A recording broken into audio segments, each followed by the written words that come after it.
નમસ્કાર ઉમેદવાર મિત્રો, હું મારી ચેનલ વતી આપ સૌનું સ્વાગત કરું છું।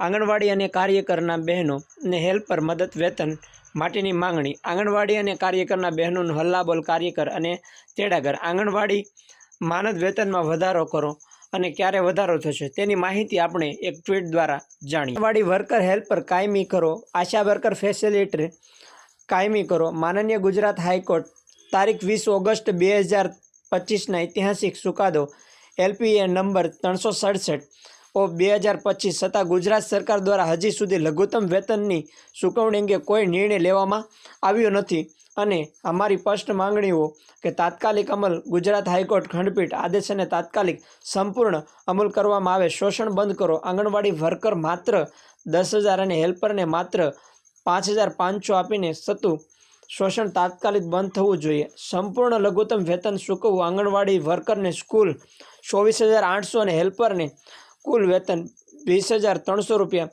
લઘુત્તમ વેતન મળવું જોઈએ તેવી અમારી માંગણીઓ છે। કાયદાકીય લડત અને સત્ય। માનનીય હાઈકોર્ટને સ્પષ્ટ ડાયરેક્શન બાદ સરકારને અપીલ થશે પણ સુપ્રીમ કોર્ટ આંગણવાડી બહેનોને બંધારણીય અધિકાર આર્ટિકલ 14, 16 અને 21 અને 39D સમર્થન થાય છે। દાખલા તરીકે 14ની અંદર સમાન તક, 16ની અંદર સરકારી નોકરી અને 21ની અંદર પોતાના હક માટે લડવાની આઝાદી અને જે માંગણીઓ કરી શકે છે। 39D સમાન અધિકારો। સુપ્રીમ કોર્ટ તાજેતરમાં 6 ઓગસ્ટ પણ ચુકાદો આપશે। ઓછા પગારે શોષણ ન કરી શકાય તે વાત કરી ચૂક્યું છે। 16ની અંદર આર્ટિકલમાં આપેલું છે સરકારી નોકરિયાત માટે અને 14ની અંદર સંપૂર્ણ માહિતી આપેલી છે તે વાત પણ કરી છે। આંગણવાડી આશા વર્કર બહેનોને હાલ ગાંધીનગરમાં ઐતિહાસિક સંઘર્ષ। હાઈકોર્ટ સીધો હુકમ પછી પણ સરકાર મૌન કેમ છે તેની હજી વાત સમજાતી નથી, છતાં પણ તેમને કોઈ પગાર બાબતે વાત કરવામાં આવતી નથી। ઓગસ્ટ 2025ના રોજ નામદાર ગુજરાત હાઈકોર્ટ ખંડપીઠ અથવા જસ્ટિસ AS સુફૈયા અને જસ્ટિસ RT વાસાની સ્પષ્ટ સીધો ડાયરેક્શન આપ્યું છે કે આંગણવાડી વર્કર હેલ્પર અને આશા વર્કર ફેસિલિટર લઘુત્તમ વેતન આપો અને હાઈકોર્ટ કહે છે લઘુત્તમ વેતન આપો। સુપ્રીમ કોર્ટ કહે છે લાંબા સમયથી કામ કરનારા કર્મચારીઓને શોષણ નહીં ચાલે।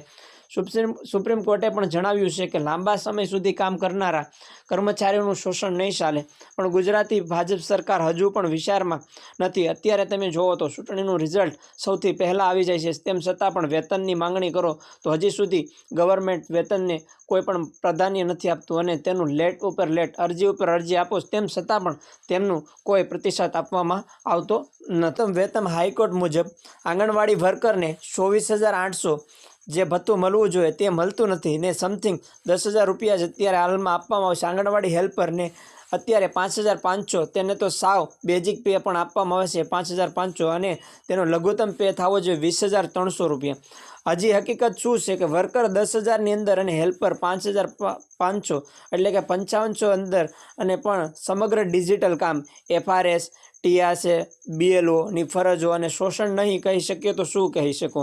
અત્યારે તમે જુઓ તો BLOનું કામ કરી જોરશોરથી ચાલી રહી છે। SIR કોઈની સર્ટિફિકેટ આ તે તેને ઘેરેજીને મહિનો દિવસતા કામ કરી ચલી રહી છે BLOની। અત્યારે શોષણ નહીં કહી શકો તો શું, કોઈ પણ ગવર્મેન્ટ એમ્પ્લોયનું સૌથી વધારે શોષણ થઈ રહ્યું છે। કોર્ટ કહી શકે કહે પછી નહીં પણ ખુદ પહેલાં કરીને ચુકાદો અમલ મૂકશો તો આંગણવાડી આશા વર્કર બહેનોને લાભ થશે। સરકાર ન્યાય આપનારી સરકાર તરીકે યાદ રાખશે। અત્યારે જે કામગીરી થઈ રહી છે તેમનું વેતન મળે તો તેમનું ભરણ પોષણ અને સારી રીતે તેમનું ઘર પણ ચાલી શકે। 5500ની અંદર અત્યારે ઘર ચલાવવું ખૂબ જ મુશ્કેલી થઈ જાય છે। આંગણવાડીના બહેનોને આંદોલનનું કલંક નહીં, સરકારની સંવેદનશીલ પ્રતિસાદ જરૂર છે। આ લડત કોઈ પાર્ટીની નથી, આ લડત કોઈ પાર્ટીની નથી કે આમ આદમી, નથી કે કોંગ્રેસ, નથી કે BJP। આ લડત થઈ રહી છે જે આંગણવાડીના બહેનો માટેનું વેતન માટેની કોઈ સંગઠન નથી, ગુજરાતી કરોડો ગરીબી માતાઓ અથવા બાળકો માટે કામ કરતી બહેનોનું જીવન સન્માનની લડત છે, જેને દરરોજનું વેતન સરખી રીતે મળે અને તેમનું ગુજારણ થઈ શકે।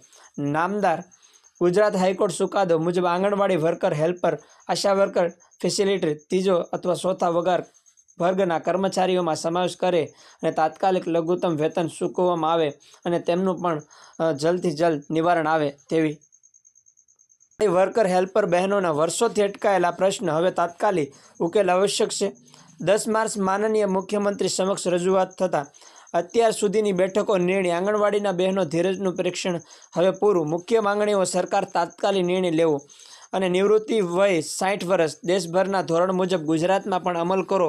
એટલે જે અલગ અલગ રાજ્યોની અંદર સ્ટેટની અંદર ચાલી રહી છે તે ભરતી પણ અને 60 વર્ષ દેશભરમાં ધોરણ મુજબ કરો, ગુજરાતમાં પણ અમલમાં રાખો. અને ડિજિટલ કામ માટે નવા મોબાઈલ 2022થી વસન મંજૂરી મળી ચૂકી છે, છતાં આપવામાં આવ્યા નથી. એનો પણ FIRS સિસ્ટમ ગંભીર તકલીફો, નેટવર્ક, OTP, KYC, ફોટા કેપ્ચર, ગરીબી લાભાર્થીઓને THR કરાવવું મળવાનું પણ અઘરું છે. પોષણ આહારના દરમાં વધારો 2019 પછી કોઈ વધારો નહીં. મોંઘવારી વચ્ચે વર્કર ખીચે ભરવું પડે છે. પ્રમોશનમાં વયમર્યાદા રદ કરો. એક વખત જિલ્લા તાલુકા ફેરબદલી છૂટ અને PF અથવા પેન્શન, PSI જેવી સુરક્ષા યોજનાઓ આપો, જેને લીધે એને લાભ થઈ શકે. અને આગોતરા એડવાન્સમાં શોષણ અહરની રકમો કેન્દ્ર ખાતામાં CDS સિવાયના વધારાનું કામ બંધ કરો.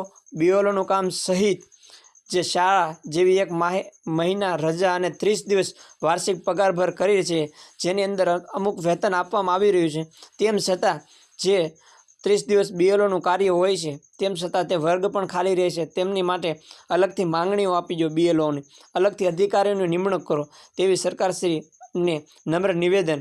અને MMY સ્ટોક સમયસર સંપૂર્ણપણે પહોંચાડો, જે ડ્યુટી દરમિયાન અકસ્માતમાં વળતરની વ્યવસ્થામાં મળી રહે. જય હિન્દ.